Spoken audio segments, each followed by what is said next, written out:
Glory to God. Living ക്രൈസ്റ്റിലേക്ക് നിങ്ങളേവരെയും ഞാൻ ചേർന്ന് സ്വാഗതം ചെയ്യുന്നു. ഒരിക്കൽ കൂടി തിരുവചനവുമായി നിങ്ങളുടെ മുമ്പിലേക്ക് കടന്നു വരുവാൻ വലിയവനായ ദൈവനെ സഹായിച്ച എല്ലാ വഴികൾക്കുമായി ഞാൻ ദൈവത്തിന് നന്ദി പറയുന്നു. പ്രിയരെ, പ്രാരംഭമായി ഈ എപ്പിസോഡ് സ്പോൺസർ ചെയ്യുന്നത് കായംകുളം സ്വദേശിയായിരിക്കുന്ന അനീജസസ് ആണ്. താൻ പ്രാരംഭത്തിൽ തന്നെ ദൈവത്തിന് നന്ദി പറയുന്നു.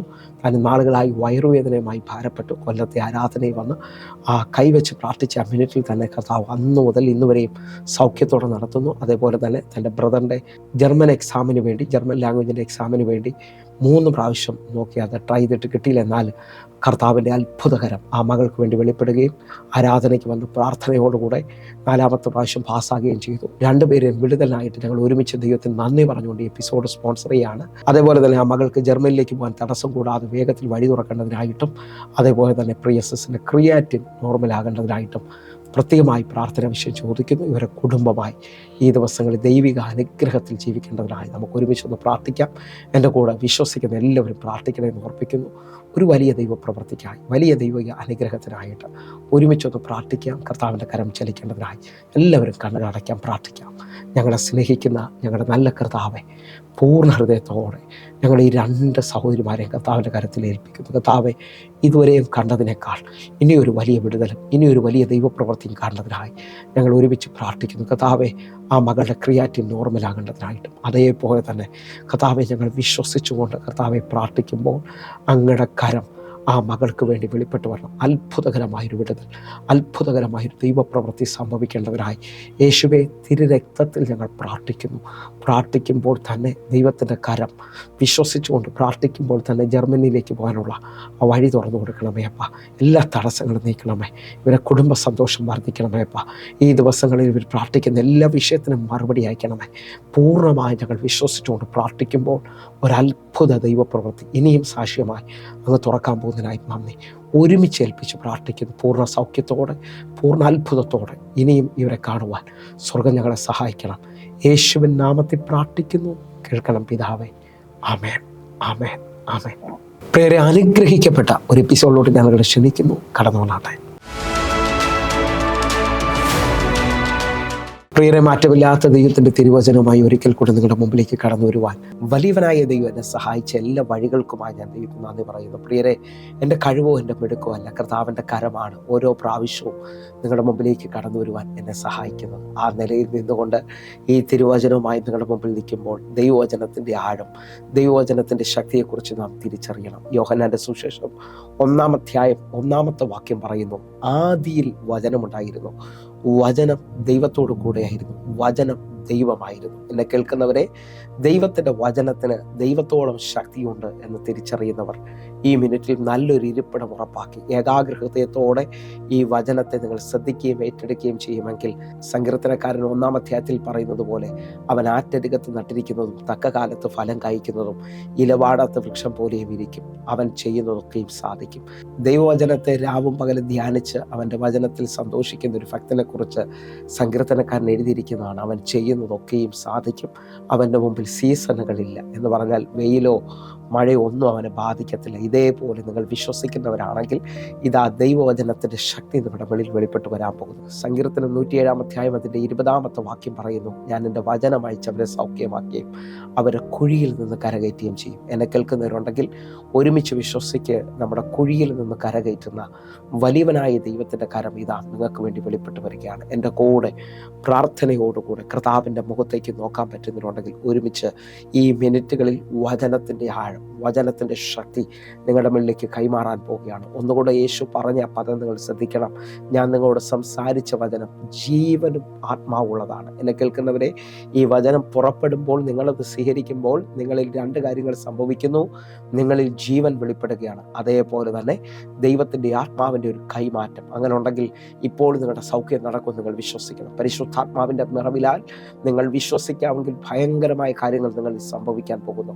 ഇതാ പരിശുദ്ധാത്മാവിൻ്റെ നിറവ് ഒരിടത്ത് സംഭവിക്കുന്നതിൻ്റെ ഏറ്റവും വലിയ ആഴം ഇതാ ഉൽപ്പത്തി പുസ്തകം ശ്രദ്ധിച്ചാൽ നമുക്കറിയാം. ഉൽപ്പത്തി പുസ്തകം 1-ാം അധ്യായം അതിൻ്റെ 1-ാമത്തെ വാക്യം പറയാണ്, ആദിയിൽ ദൈവം ആകാശവും ഭൂമിയും സൃഷ്ടിച്ചു. 2-ാമത്തെ വാക്യം എഴുതിയിരിക്കുന്നു, ഭൂമി പാഴും ശൂന്യവും ആഴത്തിനും ഇത് ഇരുളുമായിരുന്നു, എന്നാൽ വെള്ളത്തിന് മേളിൽ പരിശുദ്ധാത്മാവ് പരിവർത്തിച്ചുകൊണ്ടിരുന്നു. ഈ 2 വാക്യങ്ങൾ ശ്രദ്ധിക്കുമ്പോൾ ദൈവത്തിൻ്റെതാ സൃഷ്ടി, ആകാശവും ഭൂമിയും, ആ ഭൂമിയുടെ മേളിൽ 3 തിന്മകൾ വാണിരുന്നുകൊണ്ട്, ഒന്നുകൂടെ പറഞ്ഞു കഴിഞ്ഞാൽ ഭൂമി ഷേപ്പില്ലാതെ കിടക്കുകയായിരുന്നു. ആഴമായി നിങ്ങൾ ശ്രദ്ധിച്ചു നോക്കിയാൽ അവിടെ പാഴായ അനുഭവമുണ്ട്, ശൂന്യമാക്കുന്ന അനുഭവമുണ്ട്, ഇരുളാക്കുന്ന അനുഭവങ്ങളുണ്ട്. ഇന്നും എന്നെ കേൾക്കുന്ന ചിലർ നോക്കി പരിശുദ്ധാത്മാവ് പറയുന്ന ഈ പദം ശ്രദ്ധിച്ചോ. നിങ്ങളുടെ ജീവിതത്തിനകത്ത് പാഴായ വർഷങ്ങൾ, നിങ്ങളുടെ ജീവിതത്തിനകത്ത് സാമ്പത്തികമെല്ലാം ശൂന്യമാക്കപ്പെട്ടതുപോലെ, നിങ്ങളുടെ ജീവിതത്തിനകത്ത് ഇരുട്ടായി ഇനി മുമ്പോട്ടൊരു സാധ്യതയില്ലെന്ന് പറയുന്ന അനേകരെന്നെ ശ്രദ്ധിക്കുമ്പോൾ ഈ വചനത്തിനകത്ത് നിന്നുകൊണ്ട് വിളിച്ചു പറയുകയാണ്, ഇതാ വെള്ളത്തിന് മേളിൽ പരിശുദ്ധാത്മാവ് പരിവർത്തിച്ചു. പരിശുദ്ധാത്മാവിൻ്റെ പരിവർത്തനം ഇന്ന് ഈ വചന സന്ദേശം നടന്നുകൊണ്ടിരിക്കുമ്പോൾ നിങ്ങളുടെ മേളിൽ സംഭവിക്കുമെങ്കിൽ നിങ്ങൾ ഒരുമിച്ച് ഏറ്റെടുക്ക്. നിങ്ങളുടെ ജീവിതത്തിനകത്ത് അസാധാരണമായത് എന്തോ ഒന്ന് ഈ മിനിറ്റിൽ പരിശുദ്ധാത്മാവ് ചെയ്യാൻ പോവുകയാണ്. എന്തെന്ന് ചോദിച്ചാൽ, ഇതാ പാഴായ ശൂന്യമായ ഇരുളായ ഭൂമിയെ ഇതാ ഏദൻ പർദീസയാക്കാൻ ദൈവത്തിന് പറ്റുമെങ്കിൽ, ഏദൻ തോട്ടമാക്കാൻ ദൈവത്തിന് കഴിയുമെങ്കിൽ, ഈ വചനം ശ്രദ്ധിച്ചു കൊണ്ടിരിക്കുമ്പോൾ തന്നെ വചനത്തിനകത്ത് സൃഷ്ടിപ്പുകൾ സംഭവിക്കുകയാണ്, വചനത്തിനകത്ത് വലിയ എഴുന്നേൽപ്പുകൾ സംഭവിക്കുകയാണ്. കാരണം എന്തെന്ന് ചോദിച്ചാൽ 119 സങ്കീർത്തനം 105 വാക്യം പറയുന്നു, നിന്റെ വചനം എൻ്റെ കാലിന് ദീപവും എൻ്റെ പാതയ്ക്ക് പ്രകാശവുമാണ്. വിശ്വാസത്തോടെ പ്രാർത്ഥനയോടുകൂടെ ഈ വചനത്തിനകത്ത് നിങ്ങൾ നിൽക്കുന്നവരാണെങ്കിൽ എൻ്റെ കൂടെ ഏറ്റെടുത്തുകൊണ്ട് പ്രാർത്ഥിക്കുക. ഇതാ വചനം നിന്റെ കാലിന് ദീപമായി തീരുകയാണ്, നിന്റെ പാതയ്ക്ക് പ്രകാശമായി തീരുകയാണ്. എൻ്റെ കൂടെ അത് ഏറ്റെടുത്തുകൊണ്ട് ആത്മാവിൽ പ്രാർത്ഥിക്കുന്നവർ ഒരുമിച്ച്, പരിശുദ്ധാത്മാവെ ഞങ്ങൾ ഒരുമിച്ച് വിശ്വസിക്കുകയും പ്രാർത്ഥിക്കുകയും ചെയ്യുന്നു. ദൈവത്തിൻ്റെ പ്രവൃത്തി ഞങ്ങൾ ഉദ്ദേശിക്കുന്നതിനേക്കാൾ വലിപ്പമായി ഓരോ മക്കളുടെ മേളിലേക്കും ഇപ്പോൾ വെളിപ്പെട്ട് വരുന്നതിനായി സ്തോത്രം. അങ്ങനെ ഈ വചന സന്ദേശം ഇന്ന് ശ്രദ്ധിക്കുന്ന ചിലവരെ നോക്കി ഞാൻ വിളിച്ചു പറയുന്നു, ദാ പൗലോസ് അപ്പോസ്തലൻ എഫേസ്യ ലേഖനത്തിലൂടെ നമ്മോട് പറയാണ്, സാത്താന്റെ തന്ത്രങ്ങളെ നാം ജയിക്കേണ്ടതിന് സർവായുധ വർഗം എടുത്തുകൊള്ളുവിൻ. എന്നെ കേൾക്കുന്നവരെ, സർവായുധ വർഗത്തിന്റെ ഏറ്റവും വലിയ ആഴമെന്ന് പറയുന്നത് 6 കാര്യങ്ങളാണ്. 6 കാര്യങ്ങളിൽ 4 ഫിക്സ്ഡ് ആണ്, എന്നാൽ 2 കാര്യം ആക്റ്റീവാണ്. വിശ്വാസം എന്ന പരിചയം, വചനം എന്ന വാളും. വിശ്വാസം എന്ന പരിചയം നിങ്ങളിൽ ആക്റ്റീവാണെങ്കിൽ, വചനം എന്ന വാള് നിങ്ങളിൽ ആക്റ്റീവാണെങ്കിൽ, ആ ഭക്തൻ അല്ലെങ്കിൽ ആ വ്യക്തി മുമ്പോട്ട് പോകുമെന്നുള്ളതിൻ്റെ ആഴമാണ്. എന്നെ കേൾക്കുന്നവരെ, തടസ്സങ്ങളെ നീക്കുവാൻ, ശത്രുവിൻ്റെ തീയമ്പുകളെ കെടുത്തുവാൻ ഇതാ വിശ്വാസത്തിൻ്റെ ചലനങ്ങൾ സംഭവിക്കട്ടെ. വചനം എന്ന വാളുകൊണ്ട് വെട്ടി മുമ്പോട്ട് കയറുവാൻ ഇതാ നിന്റെ മേളിൽ ഒരു അസാധാരണ വചനത്തിൻ്റെ ശക്തി വെളിപ്പെട്ട് വരട്ടെ. ഈ വചനം പറഞ്ഞുകൊണ്ടിരിക്കുമ്പോൾ തന്നെ ചിലവരുടെ മേളിൽ വിശ്വാസത്തിൻ്റെ വർധനവ് സംഭവിക്കുകയാണ്.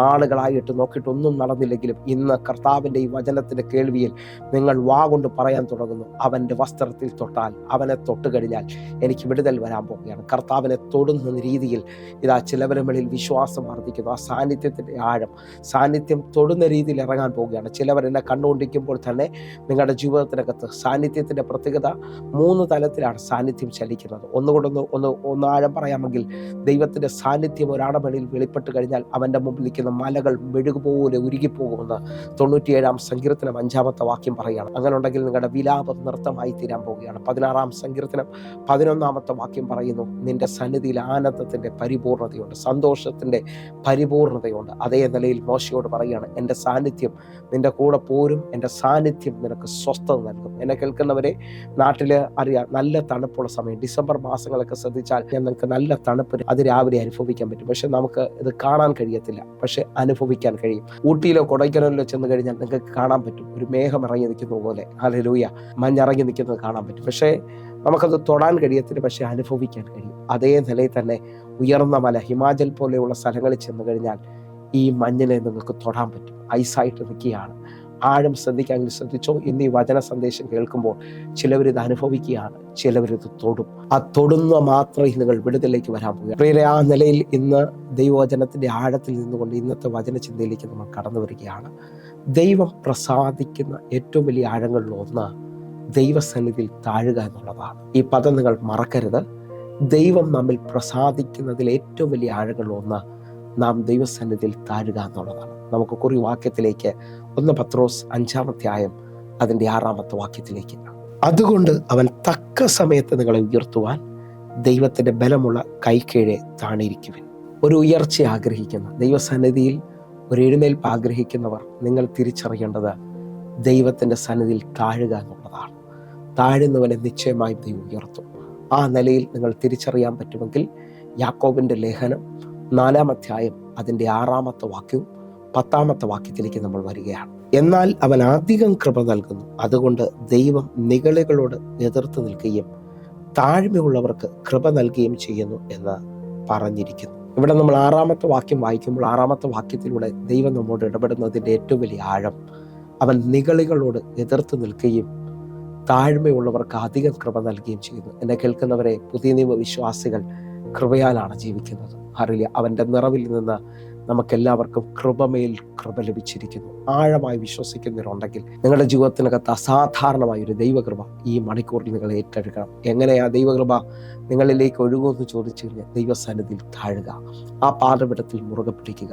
യായിറോസ് പള്ളിപ്രമാണിയായിരുന്നിട്ടും തൻ്റെ പ്രതാപമോ തൻ്റെ പേരോ ഒന്നും നോക്കാതെ ആ പാദപീഠത്തിൽ വന്ന് വീണ് കിടന്ന തമ്പുരാനോട് ആശ്രയിക്കുകയാണ്. എന്നെ കേൾക്കുന്നവരെ, അപേക്ഷിക്കുകയാണ്. എൻ്റെ കൊച്ചുമകൾ അത്യാസനത്തിലിരിക്കുന്നു, അങ്ങ് വന്നൊന്ന് കൈവയ്ക്കണം. നിങ്ങൾ ശ്രദ്ധിച്ചു നോക്കുക, യേശു ആ വലിയ പുരുഷാരവുമായി യേശു വളരെ തിരക്കിട്ട് മുമ്പോട്ട് പോകുമ്പോൾ യായിറോസ് ആ പാദപീഠത്തിൽ വീണ് കിടന്നുകൊണ്ട് യേശുവിൻ്റെ വഴി തിരിക്കുകയാണ്. അങ്ങനെ ഉണ്ടെങ്കിൽ ദൈവസന്നിധിയിൽ ആ പാദപീഠത്തിൽ താണു വീണ് പ്രാർത്ഥിക്കുന്നവൻ ദൈവത്തിൻ്റെ കരത്തെ ചലിപ്പിക്കാൻ പോവുകയാണ്. അല്ലെങ്കിൽ നിങ്ങളുടെ ജീവിതത്തിലേക്ക് ദൈവ സാന്നിധ്യം വെളിപ്പെട്ട് വരാൻ പോവുകയാണ്. ആഴമായി ശ്രദ്ധിക്കാമെങ്കിൽ മാർത്തയും മറിയെ നമുക്ക് കാണാൻ പറ്റും. മാർത്ത ഇതാ യേശുവിനെ വീട്ടിൽ കൈക്കൊണ്ടെങ്കിലും അവൾ പലതിനെ ചൊല്ലി വിചാരപ്പെട്ടവളാണ്. എന്നാൽ മറിയ നല്ല അംശം സ്വീകരിച്ച് ആ പാദപീഠത്തിലിരുന്നു. എന്നെ കേൾക്കുന്നവരെ, തമ്പുരാൻ്റെ പാദപീഠത്തിലേക്കൊന്ന് നീ തയ്യാറാകുമെങ്കിൽ ഈ ലോകത്തിലെ ഏറ്റവും വലിയ അനുഗ്രഹങ്ങളിലൊന്ന് അതാകും. ഞാൻ നിങ്ങൾ തിരിച്ചറിയും. അനുഗ്രഹത്തെക്കുറിച്ച് ചിന്തിക്കുമ്പോൾ തന്നെ നിഗളികളോട് അവൻ എതിർക്കുന്നു, താഴ്മയുള്ളവൻ അവൻ കൃപ നൽകുന്നു എന്ന് പറയുമ്പോൾ തന്നെ അതിൻ്റെ 10-ാമത്തെ വാക്യം, യാക്കോബിൻ്റെ ലേഖനം 4:10 വാക്യം, കർത്താവിൻ്റെ സന്നിധിയിൽ താഴുവിൻ, എന്നാൽ അവൻ നിങ്ങളെ ഉയർത്തും. എന്നെ കേൾക്കുന്നവരുണ്ടെങ്കിൽ ഒരുമിച്ച് കർത്താവിൻ്റെ സന്നിധിയിലൊന്ന് താഴാൻ, ആ ദൈവ സാന്നിധ്യത്തിലൊന്ന് മുഴങ്കാലിൽ നിൽക്കുവാനായിട്ട്. ഏലിയാവ് ദൈവ സാന്നിധ്യത്തിൽ മുഴങ്കാലിൽ നിൽക്കുമ്പോൾ നാളുകൾ അടഞ്ഞു കിടക്കുന്ന ആകാശമണ്ഡലം തൻ്റെ മുഴങ്കാലിൽ ദൈവം തുറക്കുന്നുണ്ടെങ്കിൽ ഇന്ന് ഈ വചന സന്ദേശം കേട്ടുകൊണ്ടിരിക്കുമ്പോൾ തന്നെ ചിലവരുടെ പ്രാർത്ഥനയിൽ നമ്മൾ ഒരുമിച്ച് ഈ മണിക്കൂറുകൾ ദൈവസന്നിധിയിൽ നമ്മളെ തന്നെ ഏൽപ്പിച്ച് താഴ്ത്തി പ്രാർത്ഥിക്കുമെങ്കിൽ നിങ്ങളുടെ പ്രാർത്ഥനകൾക്ക് ദൈവം മറുപടി തരാൻ പോവുകയാണ്. 2 ദിനവൃത്താന്തം 7-ാം അധ്യായം അതിൻ്റെ 14-ാമത്തെ വാക്യം. കോവിഡിൻ്റെ സമയത്ത് നമ്മൾ ഏറ്റവും കൂടുതൽ കേട്ട വചനമാണ് 2 ദിനവൃത്താന്തം 7-ാം അധ്യായം അതിൻ്റെ 14-ാമത്തെ വാക്യം. എൻ്റെ നാമം വിളിക്കപ്പെട്ടിരിക്കുന്ന എൻ്റെ ജനം തങ്ങളെ തന്നെ താഴ്ത്തി പ്രാർത്ഥിച്ച് എൻ്റെ മുഖം അന്വേഷിച്ച് തങ്ങളുടെ ദുർമാർഗങ്ങളെ വിട്ടുതിരിയുമെങ്കിൽ ഞാൻ സ്വർഗത്തിൽ നിന്ന് കേട്ട് അവരുടെ പാപം ക്ഷമിച്ച് അവരെ ദേശത്തിന് സൗഖ്യം വരുത്തി കൊടുക്കും. എൻ്റെ നാമം വിളിക്കപ്പെട്ട എൻ്റെ ജനം തങ്ങളെ തന്നെ താഴ്ത്തി ദൈവസന്നിധിയിൽ പ്രാർത്ഥിക്കാൻ തുടങ്ങിയാൽ അവരെ ദേശത്തിൽ ദൈവ സൗഖ്യം കൊണ്ടുവരുമെന്നുള്ളത് വചനം നമുക്ക് എല്ലാവർക്കും അറിയാം. ആ നിലയിൽ തന്നെ ദൈവസന്നിധിയിൽ ഈ മണിക്കൂറുകളിൽ താഴ്ത്തിയൊന്നും നമ്മെ ഏൽപ്പിക്കാൻ പറ്റുകയും പ്രാർത്ഥിക്കാൻ പറ്റുമെങ്കിൽ നാളുകൾ കാണാത്ത പ്രാർത്ഥനയുടെ മറുപടികൾ നമ്മുടെ നടുവിൽ ചലിക്കും. ഇതേ നിലയിൽ തന്നെ 2 ദിനവൃത്താന്തം 34-ാം അധ്യായം അതിൻ്റെ 27-ാമത്തെ വാക്യത്തിലേക്ക്, ഈ സ്ഥലത്തു നിന്നും നിവാസികൾക്കും വിരോധമുള്ള ദൈവത്തിൻ്റെ വചനങ്ങളെ നീ കേട്ടപ്പോൾ നിന്റെ ഹൃദയം അലിഞ്ഞ് നീ അവൻ്റെ മുമ്പാകെ നിന്നെ തന്നെ താഴ്ത്തി നിന്റെ വസ്ത്രം കീറി എൻ്റെ മുമ്പാകെ കരയുകയും ചെയ്യുകൊണ്ട് ഞാൻ നിന്റെ അപേക്ഷ കേട്ടിരിക്കുന്നു എന്ന യഹോവയുടെ അരുൾപ്പാട്. ഇതാ വചനത്തിൻ്റെ ആഴം ശ്രദ്ധിച്ചു നോക്കുക. നീ നിന്നെ തന്നെ താഴ്ത്തി ദൈവസന്നിധിയിൽ വസ്ത്രം കീറി ദൈവത്തിൻ്റെ മുമ്പാകെ കരയുകയും ചെയ്തുകൊണ്ട് നിന്റെ അപേക്ഷ ദൈവം കേട്ടു. ദൈവസന്നിധിയിൽ താഴ്ത്തി നമ്മെ തന്നെ ഏൽപ്പിച്ച് പ്രാർത്ഥിക്കുമെങ്കിൽ ദൈവത്തിൻ്റെ കരം വേഗത്തിൽ ചലിക്കുന്നത് കാണാൻ പറ്റും. അപ്പോൾ നിങ്ങൾ ശ്രദ്ധിച്ചു നോക്കി, അവൻ നിഗളികളോട് എതിർക്കുന്നു, താഴ്മയുള്ളവന് കൃപ നൽകുന്നു. ദൈവസന്നിധിയിൽ താഴ്ന്നവനെ ദൈവം ഉയർത്തുമെന്നുള്ളതും ദൈവസന്നിധിയിൽ തന്നെ താഴ്ത്തി പ്രാർത്ഥിക്കുന്നവൻ്റെ പ്രാർത്ഥന കേൾക്കുകയും ചെയ്യുമെന്നുള്ളത് നാം അറിയുമ്പോൾ തന്നെ ഫിലിപ്പിയ ലേഖനം 2-ാം അധ്യായം അതിൻ്റെ 3-ാമത്തെ വാക്യം ശ്രദ്ധിച്ചാൽ ഒരു ഭക്തൻ എങ്ങനെയാണ് ഈ ഭൂമിയിൽ നടക്കേണ്ടത്, അല്ലെങ്കിൽ എങ്ങനെയാണ് ജീവിക്കേണ്ടത് എന്നുള്ളത് ദൈവം നമ്മോട് സംസാരിക്കുന്നത് നമുക്ക് കാണാൻ പറ്റും. ഫിലിപ്പിയ ലേഖനം 2-ാം അധ്യായം അതിൻ്റെ 3-ാമത്തെ വാക്യം, ശാഠ്യത്താലോ ദുരഭിമാനത്താലോ ഒന്നും ചെയ്യാതെ താഴ്മയോടെ ഓരോരുത്തൻ മറ്റുള്ളവനെ തന്നെക്കാൾ ശ്രേഷ്ഠനെന്ന് എണ്ണിക്കൊള്ളുവിൻ. ഇവിടെ പൗലോസ് അപ്പോസ്തലൻ പറയുകയാണ്, ശാഠ്യത്താലോ ദുരഭിമാനത്താലോ ഒന്നും ചെയ്യാതെ താഴ്മയോടെ ഓരോരുത്തൻ മറ്റുള്ളവരെ ശ്രേഷ്ഠനെന്ന് എണ്ണാൻ കഴിഞ്ഞാൽ അതാണ് ഒരു ദൈവിക അനുഗ്രഹവും നടത്തിപ്പും എന്ന് കാണുന്നത്. ഇതേ നിലയിൽ തന്നെ മീകാ പ്രവചനം 6-ാം അധ്യായം 8-ാമത്തെ വാക്യം കൂടെ നാം തിരിച്ചറിയാണ്. എങ്ങനെയാണ് ഈ ഭൂമിയിൽ ജീവിക്കേണ്ടത്, എങ്ങനെയാണ് നടക്കേണ്ടത് എന്നുള്ളത് ദൈവം നമ്മോട് സംസാരിക്കുകയാണ്. മനുഷ്യ, നല്ലത് എന്തെന്ന് അവൻ നിനക്ക് കാണിച്ചു തന്നിരിക്കുന്നു. ന്യായം പ്രവർത്തിപ്പാനും ദയാതൽപരനാകുവാനും നിന്റെ ദൈവത്തിന്റെ സന്നിധിയിൽ താഴ്മയോടെ നടക്കുവാനും അല്ലാതെ എന്താകുന്നു യഹോവ നിന്നോട് ചോദിക്കുന്നത്? ദൈവത്തിന്റെ സന്നിധിയിൽ താഴ്മയോടെ നടക്കുവാനായിട്ടാണ് ദൈവം നമ്മെക്കുറിച്ച് ആഗ്രഹിക്കുന്നത്. അതിനെക്കുറിച്ചാണ് ദൈവം നമ്മോട് പറയുന്നത്, നല്ലത് പ്രവർത്തിക്കാനായി, നല്ല നിലയിൽ നടക്കുവാനായിട്ട്. ഈ 2 വാക്യങ്ങൾ നിങ്ങൾ ശ്രദ്ധിക്കുമ്പോൾ തന്നെ ഫിലിപ്പിയ ലേഖനം 2:3 ഇതാ മീകാ പ്രവചനം 6:8 നമുക്ക് കാണാം ഈ ലോകത്തിൽ നാം നടക്കേണ്ടത് എങ്ങനെയാണ്. നമ്മുടെ കർത്താവ് നമുക്കൊരു വലിയ മാതൃകയാണ് ഈ ഭൂമിയിൽ വെച്ചിരിക്കുന്നത്. ഫിലിപ്പിയർക്കെഴുതിയ ലേഖനം 2-ാം അധ്യായം അതിൻ്റെ 8-9 വാക്യങ്ങൾ. തന്നെത്താനെ ഒഴിച്ച് വേഷത്തിൽ മനുഷ്യനായി വിളങ്ങി തന്നെത്താൻ താഴ്ത്തി മരണത്തോളം, ക്രൂശിലെ മരണത്തോളം തന്നെ അനുസരണമുള്ളവനായി തീർന്നു. 9-ാമത്തെ വാക്യം, അതുകൊണ്ട് ദൈവം അവനെ ഏറ്റവും ഉയർത്തി സകല നാമത്തിനും മേലായ നാമം നൽകി. ഈ 2 വാക്യങ്ങൾ കാണുമ്പോൾ യേശു കർത്താവിൻ്റെ ക്രൂശീകരണവും ആ ഉയർച്ചയുടെ രഹസ്യം നമുക്ക് കാണാൻ കഴിയുന്നു. തന്നെത്താനെ താഴ്ത്തി ക്രൂശിലെ മരണത്തോളം അവൻ അനുസരണമുള്ളവനായി തീർന്നു. അതുകൊണ്ട് ദൈവം അവനെ ഏറ്റവും ഉയർത്തിയെന്നാണ് കാണുന്നത്. ദൈവസന്നിധിയിൽ താഴുന്നവനെ ദൈവം നിശ്ചയമായി ഉയർത്തും. ഈ ദിവസങ്ങളിൽ എൻ്റെ കൂടെ പ്രാർത്ഥനയോടെ നിൽക്കുന്ന ചിലവർ ദൈവസന്നിധിയിൽ ഉയരാൻ പോവുകയാണ്. ദൈവത്തിൻ്റെ വലിയ പ്രവൃത്തി നിങ്ങൾ കാണാൻ പോവുകയാണ്.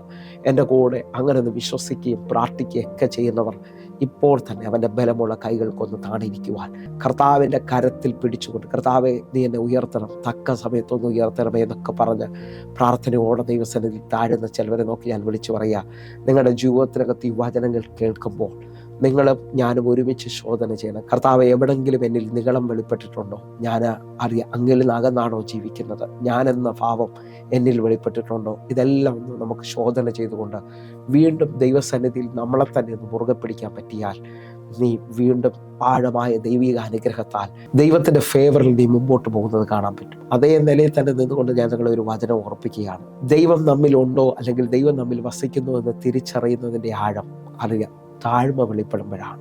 യേശാവ് 57-ാം അധ്യായം അതിൻ്റെ 15-ാമത്തെ വാക്യം, ഉന്നതനും ഉയർന്നിരിക്കുന്നവനും ശാശ്വതവാസിയും പരിശുദ്ധൻ എന്ന നാമമുള്ളവൻ ഇപ്രകാരം അരുൾ ചെയ്യുന്നു, ഞാൻ ഉന്നതനും പരിശുദ്ധനുമായി വസിക്കുന്നു. താഴ്മയുള്ള ഒരു മനസ്സിനും മനസ്താപമുള്ള ഹൃദയത്തിനും ചൈതന്യം വരുത്തുവാൻ മനസ്താപവും മനോവിനയവുമുള്ളവരുടെ കൂടെ വസിക്കുന്നു. ഈ വാക്യത്തിൻ്റെ ആഴം ഇതാ, ഉന്നതനും ഉയർന്നിരിക്കുന്നതിനുമായ വലിയ പരിശുദ്ധനായ ദൈവം താഴ്മയുള്ളവൻ്റെ കൂടെ വസിക്കുന്നു എന്നുള്ളതാണ്. ഈ വചനത്തിനകത്ത് നിന്നുകൊണ്ട് എത്ര പേർ എൻ്റെ കൂടെ ഒന്ന് പ്രാർത്ഥിക്കും, കർത്താവെ നിൻ്റെ വചനത്തെ ഒന്ന് ഏറ്റെടുത്തുകൊണ്ട് കർത്താവെ ദൈവസന്നിധിയിൽ താഴുവാൻ ഞാൻ അങ്ങനെ തന്നെ വിശ്വസിക്കുന്നു. ദൈവസന്നിധിയിൽ താഴുമ്പോൾ ദൈവത്തിൻ്റെ കരം ചിലവർക്ക് വേണ്ടി വെളിപ്പെട്ട് വരാൻ പോവുകയാണ്. എന്നെ കേൾക്കുന്നവർ, ഈ ഭൂമിയിൽ ഞാൻ നിങ്ങൾ താഴ്മയോടെ ജീവിക്കുമ്പോൾ മറിയെ തിരഞ്ഞെടുത്ത യേശുവിൻ്റെ അമ്മയായ മറിയെ ദൈവം തിരഞ്ഞെടുക്കുന്നത് അവിടെ താഴ്ചയിൽ ദൈവം കടാക്ഷിച്ചുകൊണ്ടാണ്. ഹല്ലേലൂയ. ആരും അറിയാത്ത ഒരു യഹൂദ കുടുംബത്തിൽ നിന്നവളെ ഇതാ ദൈവം ഉന്നത വിളിക്ക് വേണ്ടി തിരഞ്ഞെടുക്കുകയാണ്. ഈ വാക്യം നിങ്ങൾ വായിക്കുമ്പോൾ ഇതിൻ്റെ ആഴം പിടികിട്ടും. ലൂക്കോസിന്റെ സുവിശേഷം 1-ാം അധ്യായം അതിൻ്റെ 47-48 വാക്യങ്ങൾ. എൻ്റെ ആത്മാവ് എൻ്റെ രക്ഷിതാവായ ദൈവത്തിൽ ഉല്ലസിക്കുന്നു. 48-ാമത്തെ വാക്യം, അവൻ തൻ്റെ ദാസിയുടെ താഴ്ചയെ കടാക്ഷിച്ചിരിക്കുന്നുവല്ലോ, ഇന്നു മുതൽ എല്ലാ തലമുറകളും എന്നെ ഭാഗ്യവതി എന്ന് വാഴ്ത്തും. അപ്പോൾ ഈ വാക്യത്തിനകത്തുനിന്ന് നമുക്ക് മനസ്സിലാകും ദൈവസന്നിധിയിൽ മറിയ ദൈവം തിരഞ്ഞെടുക്കാനുള്ള കാരണം അവൾ ദൈവസന്നിധിയിൽ അവളെ തന്നെ താഴ്ത്തി ദൈവത്തിന് വേണ്ടി കാത്തിരുന്നവളാണ്. അതുകൊണ്ട് അവൾ വിളിച്ചു പറയുകയാണ്, ഇന്നു മുതൽ എല്ലാ തലമുറകളും എന്നെ ഭാഗ്യവതി എന്ന് വാഴ്ത്താൻ തുടങ്ങും.